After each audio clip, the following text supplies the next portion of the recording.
What's up, y'all? My name is Kelsie Johnson, and welcome back to Real Life Creative, where we live to learn and learn to express. I am so excited for today. Today is going to be really transparent. So in the spirits of Mental Health Awareness Month, I really wanted to talk about something that we could all relate to. Mental stability is something that we fight for each day as a creative because our strongest weapon is our mind. Today, we're going to be talking about how to handle imbalanced emotions as a creative.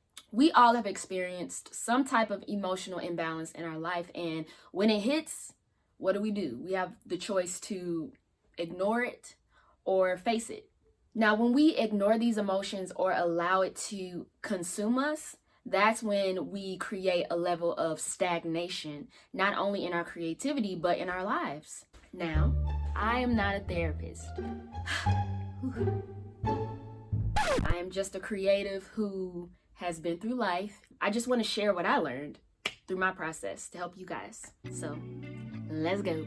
So, number one, identify. Find the roots of your emotions. Identify what it is and identify why it is. And say, okay, where did that come from? What happened in the last 10 minutes that got me to this point? Then, once you figured out the what, then you figure out, okay, why does that happen? And once you understand that, that's when you're able to figure out a solution. Number two, trust. We got trust issues, okay? That's something that we all have dealt with at some point in our life. Lack of trust is fear, and fear is lack of knowledge. When we don't know something, we're instantly in fear. Think about it. Think about moments of you being scared. What are the typical things you say? Oh my gosh, I don't know if, oh my gosh, what if?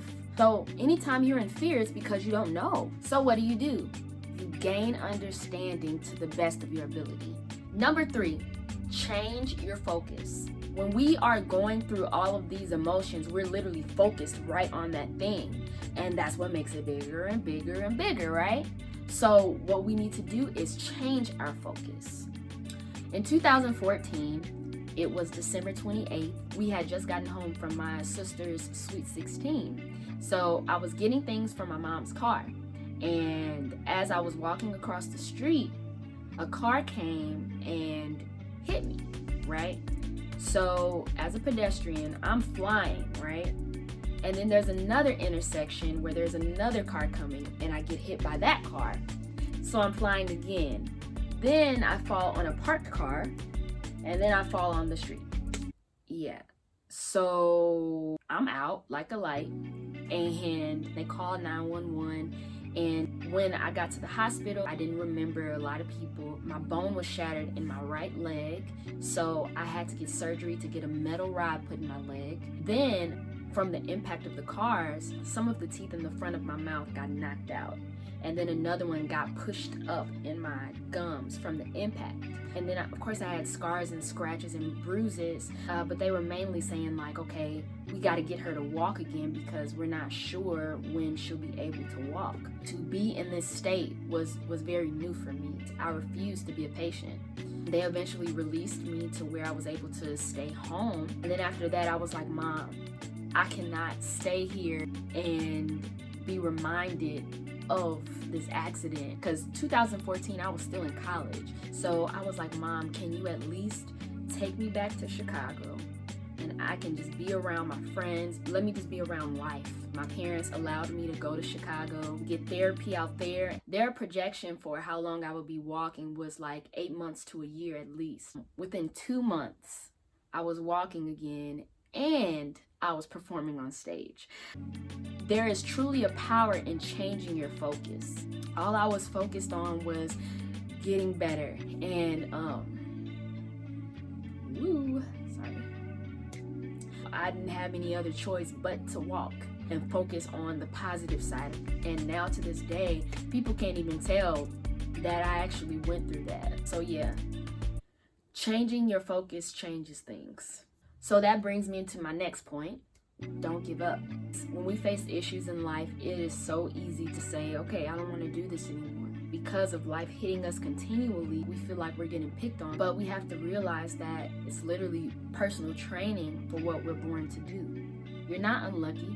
Your training is so heavy because of how big your positive impact is. So when you are at that level where you're walking in identity, you're walking in purpose, you're walking in who you are, and you're affecting so many people, when life happens, you have the strength to get through that. And now I can be grateful because I'm here to tell the story to help someone else. Number 5, faith. That is the only way you can survive life, survive creativity, survive people, survive yourself. For me, I had to find faith in God. I didn't have to do life by myself. A lot of the times when we are going through these emotional imbalances, we feel like we have to get through it on our own. And we were literally created not to do life alone. People are here on this earth for a reason. We're here for other people. We have to set pride aside and truly let people in our world and not feel like we're going to be judged, not feel like people won't understand, because somebody's going to understand your story. So remember, emotions aren't going anywhere. You don't cut them off. You conquer the emotions. So I hope you guys enjoyed this episode. I know that I am, a jokester and I like to have fun, but I'm also very passionate about the mind of a creative and helping my peers and other people understand it's so important to be able to get in the position of control when it comes to your mind. Like I said earlier, our mind is our strongest weapon. So if you enjoyed this episode, definitely subscribe below. I have other episodes that you guys can watch. Also comment below and tell me your stories. Tell me what you've been through. I really want to hear it. And remember, you're not a victim. You're a survivor here to tell the story. See you guys on the next one. Bye.